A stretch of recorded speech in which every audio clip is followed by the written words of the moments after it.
Hey, what's going on, everybody? Back to another exciting edition of Prison Diaries with Real Life Solutions with Uncle T. I ain't gonna be before you long, but anybody know that there are demonic spirits inside the prison? Now, some of y'all are not real religious or not very spiritual, but I'm telling you right now, there are so many devils up there inside that penitentiary. It's crazy. Now, I'm telling you right now, if you got loved ones in the prison, I don't care if it's male or female, if you got a daddy in there, brother, cousin, nephew, uncle, niece, whatever, grandmama, mama, daddy, whoever, yeah, you better pray for your folks, man. Pray for your people, regardless of what they done.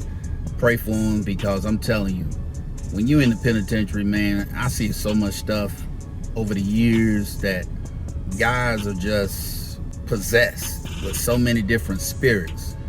Think of prison as every zodiac sign is in one place.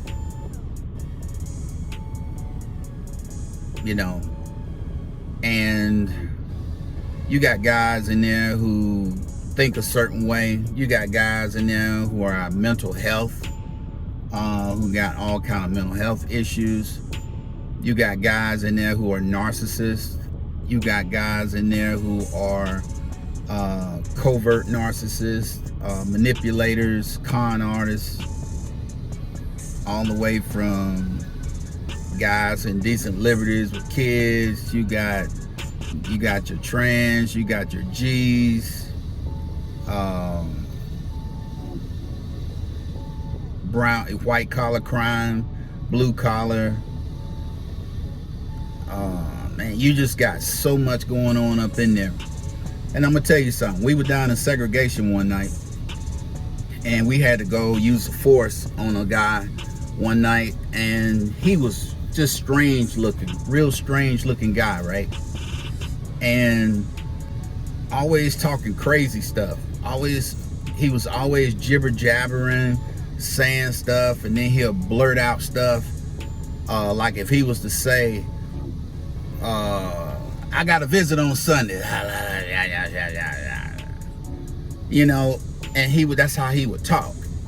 He would say things, and then he would blurt things out, and he would do jibber jabber stuff. And we gave him a tray. It was supper time. We gave him a tray, and he ate his food. And when it was time for us to pick up trays and pick up all the utensils and everything, he didn't want to give it back, right? So we had to have a use of force. We had to go in there. Shouldn't have had to even escalate to that. I mean, all you gotta do is give me your stuff, man. Give me your stuff. I mean, why are you trying to make it so hard? It don't have to be this way. And he wouldn't give us the stuff. So we begged him, because nobody want to use of force on nobody. And nobody want to have to suit up. Nobody want to have to rush in nobody, use pepper spray or use the shield or to do anything. Nobody want to have to do all that. So we went in, we had the use of force on him, right? We got the utensils, got everything from him, and he was sitting in his cell. He had got showered up, didn't say anything. That's what's so weird. He got pepper sprayed, everything. He didn't say nothing. And he went back to another cell, and then I just looked at him. He was in his cell, and I looked at him. And I looked at him and I said, you need Jesus Christ. Oh my goodness. This man screamed in a scream I had never ever heard in my life. It was a scream, you don't even have words to describe it. I said, you need Jesus Christ. You are nothing but the devil.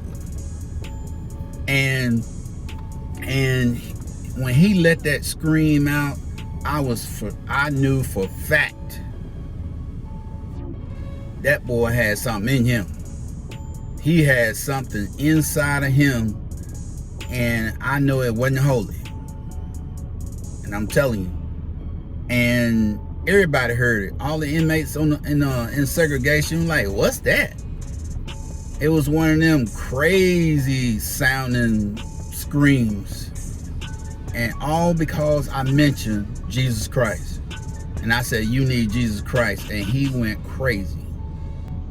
I'm just here to tell you, there are just so many demonic spirits inside of prison, and people bring all kinds of spirits in there with them. I mean, all kind of hate, jealousy, envy, murderous, anything you could think of that is wicked, people bring inside of the prison with them. So that's why a lot of times when I used to go to work, I stay prayed up, man.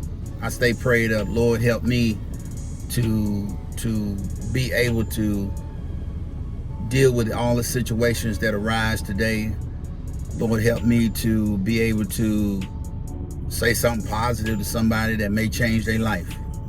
You know, and that's one of the things that I always try to do, is say something positive for someone who is, you know, not too long they're gonna be on the street, you know, and maybe say something good that maybe would change their life and change the way they think. And a lot of times you got a lot of guys, you know, they go to church, things like that, but you know what they do, they call it prison religion. You know, everybody needs Jesus when they come to prison, but when they get back out on the street, they act like Satan. You know, and that's what happens a lot of times, you know, in the prison system. So that's just what I've seen over the years, that they call it prison religion. And I've seen it before, and I know some guys do get out and they do change. But then you get some guys who just play the system. Going to church is a way of them to get through, and that's what church is for. So for them to get through.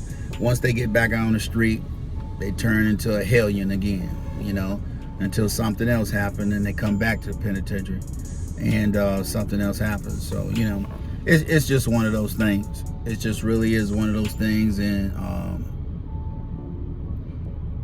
pray for your loved ones when they get sentenced, because anything can happen inside here. And it's not like a point where something is always jumping off all the time. You know, there are rules, there are guidelines, and there are boundaries inside the penitentiary, man. That's from your hardcore, medium, maximum security, super maxes. I mean, they're just guidelines on how to deal when you come into a prison. You know, I got some stuff I got to go over with if you want to be a correctional officer, some of the things and qualifications you got to have as a person. You know, you just can't be you know, you can't come in there with that John Wayne attitude, because I used to work with some that used to come in there with that John Wayne attitude and get their head tore off. You know, because guys they ain't feeling it. They ain't feeling it. Man got double life. What he got to lose? That man he gonna die in prison. He ain't but 35 years old, got 3 or 4 murder charges. He got double, triple life. He don't care about you telling him nothing, you know? And you coming there with that John Wayne attitude. You gotta learn how to deal with guys like that, you know? It's all about respect. It's just the craziest thing I ever seen. I never heard a man scream like that before. And I knew that was a demonic scream. And just the way he looked, and it's like some crazy jibber jabber language he was saying, and it was just very demonic. And that was one of my few experiences that I've had that Satan does abide inside the penitentiary. So y'all give me them thumbs up. Subscribe if you haven't subscribed to my channel. So I can get that algorithm going, and so I can get my channel out to more people. And you guys, you take care of yourself. Stay safe. Uncle T will holler at you again.